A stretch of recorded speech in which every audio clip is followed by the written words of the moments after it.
तो चलिए बेटा हम लोग आगे आज देखते हैं अपना नेक्स्ट टॉपिक। ठीक है बेटा, तो हम लोगों ने अभी इसके पहले पढ़ लिया था कि अगर हम लोग स्प्रिंग को एल लेंथ में काटते हैं या 1:2 में काटते हैं या 5:8 में काटते हैं तो लेंथ पे क्या असर पड़ेगा और स्प्रिंग कांस्टेंट पे। तो मैंने आपको बताया था कि लेंथ जो होती है वो इनवर्सली प्रोपोर्शनल होती है स्प्रिंग कांस्टेंट के। क्या होती है, या कह सकते हो के इनवर्सली प्रोपोर्शनल होता है लेंथ के। ठीक है, तो आप कुछ भी बोल लो। तो यहां तक हम लोग पढ़ चुके थे। अब अगर मान लीजिए आपके पास कोई एक ऐसा टॉपिक आ जाए जिसमें स्प्रिंग सीरीज में कनेक्टेड हो या वो स्प्रिंग पैरेलल में कनेक्टेड हो, तब उस केस में आप क्या करोगे। तो चलिए देखते हैं।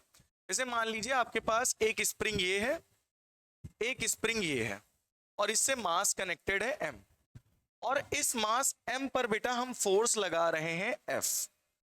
जब मैंने फोर्स लगाया F तो इस स्प्रिंग का स्प्रिंग कांस्टेंट है K1, इसका स्प्रिंग कांस्टेंट है K2, इसका डिस्प्लेसमेंट हुआ x1, इसका डिस्प्लेसमेंट हुआ x2। ठीक है, तो अगर मैं कहूं इन दोनों को स्प्रिंग को एक मानकर चलो, इक्विवेलेंट स्प्रिंग कांस्टेंट निकाल के दिखाओ, तो बेटा ये सीरीज कॉम्बिनेशन है। कौन सा कॉम्बिनेशन है, सीरीज। और पिछले लेक्चर में मैंने आपको बताया था कि सीरीज कॉम्बिनेशन में फॉर्मूला क्या निकलता है इक्विवेलेंट स्प्रिंग कांस्टेंट का, 1/ke is equal to 1/k1 plus 1/k2। ये आपका जितनी भी स्प्रिंग जुड़ी हुई होंगी उतना आपको जोड़ते चले जाना है। दैट्स इट, इतना करना है उसमें। ठीक है बेटा, बट ये आया कहां से। अब आपके मन में क्वेश्चन आ रहा होगा कि आया कहां से, तो इसको हम फाइंड आउट करके आपको दिखाते हैं।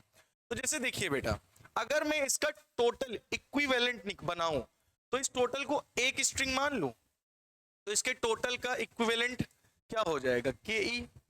मास क्या है m, फोर्स कितना लगा f। अब टोटल डिस्प्लेसमेंट इसका कितना हुआ होगा x, टोटल डिस्प्लेसमेंट कितना हुआ होगा x। अब देखिए ये दोनों स्प्रिंग जो है एक दूसरे से ज्वाइंट है, इसके बीच में कोई मास नहीं लगा, तो ये जो टोटल x डिस्प्लेसमेंट हुआ है ये किसके बराबर होगा, इन दोनों के बराबर होगा। मतलब यही दोनों, ये x1 खींची होगी F फोर्स लगाने पर, ये x2 खींची होगी F फोर्स लगाने पर। फोर्स क्या है, सेम। हम मान लो यहाँ पे लगा रहे 10 न्यूटन का फोर्स, तो यही 10 न्यूटन का फोर्स यहाँ भी लगेगा, यही 10 न्यूटन का फोर्स यहाँ भी लगेगा। बात समझ में आई, फोर्स क्या है, सेम है। देखो फोर्स सेम है। ठीक है, डिस्प्लेसमेंट जुड़ के क्या हो गया, x1 plus x2, x1 plus x2। But ये के ई क्या होगा, के ई क्या होगा, के ई ये निकलना चाहिए। चलिए हम लोग निकाल लेते हैं। तो अगर मैं नेट की बात करूं तो आपने फॉर्मूला पढ़ा होगा, net force is equal to होता है के ई एक्स। पढ़ा है कि नहीं पढ़ा, के ई एक्स, ये स्प्रिंग फोर्स होता है। इस फोर्स को क्या बोलते हैं, स्प्रिंग फोर्स। ठीक है, बट यहां हम माइनस नहीं लगाएंगे, क्यों, क्योंकि ये वाला फोर्स है और ये वाला फोर्स डिस्प्लेसमेंट के डायरेक्शन में हो रहा है। ठीक है, तो F इज इक्वल टू के ई एक्स, तो इसका क्या निकलेगा, अगर मैं इसमें निकालूं, इस यहाँ पे फोर्स क्या लग रहा है, तो आप कहोगे F is equal to K1 X1। यहाँ पे फोर्स निकालूं तो आप क्या बोलोगे, F is equal to K2 X2। भाई K अलग है, K2 अलग है, डिस्प्लेसमेंट भी अलग है, बट दोनों पे फोर्स क्या है, सेम। तो इसका स्प्रिंग, इस पे फोर्स कितना लगा, F is equal to K1 X1। इस पर फोर्स कितना लगा, F is equal to K2 X2। बात समझ में आई या नहीं आई। तो हमारे पास क्या निकल गया, x इज इक्वल टू, जो चीज चेंज हो रही है, x is equal to x1 plus x2, इसको उठा लो, इसको आप लोग उठा लो। अब बताओ अगर यहां से x की वैल्यू निकालोगे तो x की वैल्यू क्या आएगी, f अपॉन के ई आएगी या नहीं आएगी, बिल्कुल आएगी। तो यहां हम क्या पुट कर देंगे, f अपॉन के ई। ठीक है बेटा, यहां क्या है x1, x1 की वैल्यू क्या रखोगे, f upon k1 plus x2 की वैल्यू क्या रखोगे, f अपॉन k2। तो बेटा f क्या ले लो कॉमन, अंदर क्या बचा, 1 upon k1 plus 1 upon k2, f upon K ई। f से f क्या हो जाएगा, कैंसिल आउट।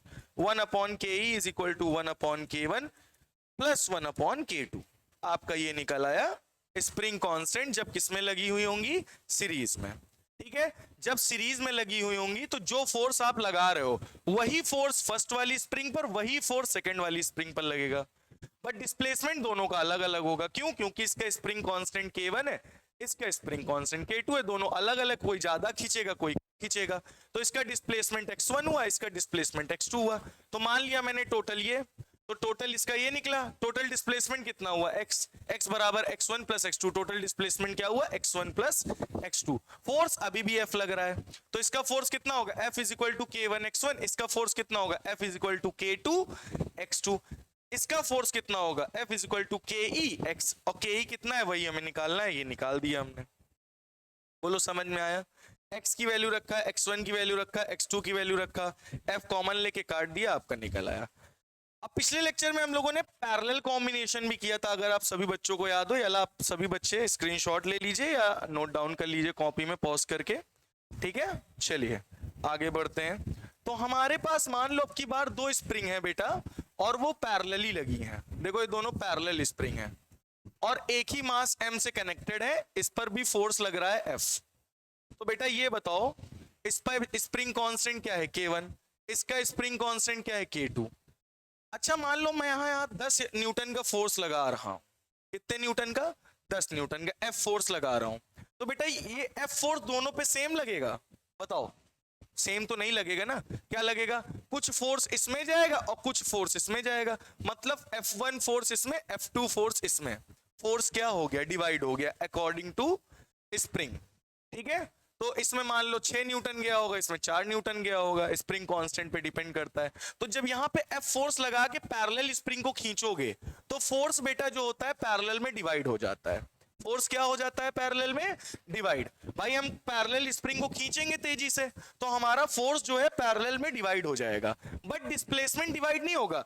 डिस्प्लेसमेंट ये भी खींचेगा उतना ही और ये भी x ही खींचेगा, खींचेगा दोनों x ही डिस्प्लेसमेंट, क्योंकि एक ही फोर्स लगा रहे हैं ना F, तो दोनों खींचेंगे बराबर, डिस्प्लेसमेंट दोनों की सेम होगी, बट फोर्स जो है वो डिवाइड हो जाएगा। हमारा फोर्स क्या हो जाएगा, डिवाइड। स्प्रिंग कांस्टेंट अलग अलग है। अगर इसको मैं बनाऊं टोटल तो कुछ ऐसा बनेगा F, तो यहाँ पे टोटल कितने फोर्स लग रहा है F1 प्लस F2, तो टोटल हमारे नेट फोर्स कितने लग रहे हैं, यहाँ KE हो जाएगा, डिस्प्लेसमेंट इसका कितना हुआ x, मास m, तो फोर्स इज इक्वल टू क्या होगा KE इंटू x, ठीक है। टोटल डिस्प्लेसमेंट क्या हुआ x, ठीक है, x डिस्प्लेसमेंट होगा, ठीक है। तो F इज इक्वल टू जो चीज डिवाइड हो रही उसको जोड़ना है, वहां पे डिस्प्लेसमेंट डिवाइड हो रहा था, यहाँ force, F is equal to F1 plus F2, इसमें फोर्स कितना लगेगा F1 is equal to K1 x, इसमें फोर्स कितना लगेगा F2 is equal to K2 x, displacement same है, फोर्स अब की बार क्या हो जाएगा, दोनों स्प्रिंग में बेटा डिवाइड हो जाएगा। तो F बराबर क्या रखोगे KE x, F1 बराबर K1x, F2 बराबर K2x, x क्या ले लो बेटा कॉमन, अंदर क्या बचा K1 plus K2, KEx, x क्या हो जाएगा कैंसिल, इक्विवेलेंट स्प्रिंग कांस्टेंट क्या आ गया K is equal to K1 plus K2। तो बेटा ये थी आपकी पैरेलल कंडीशन, कौन सी कंडीशन, पैरेलल कंडीशन, जिसमें आपका इक्विवेलेंट स्प्रिंग कांस्टेंट क्या आएगा KE is equal to K1 plus K2। बोलो समझ में आ गया है? तो होपफुली आपको स्प्रिंग कांस्टेंट का सीरीज एंड पैरेलल समझ में आ गया होगा, ठीक है। चलिए हम लोग नेक्स्ट लेक्चर में मिलेंगे अब।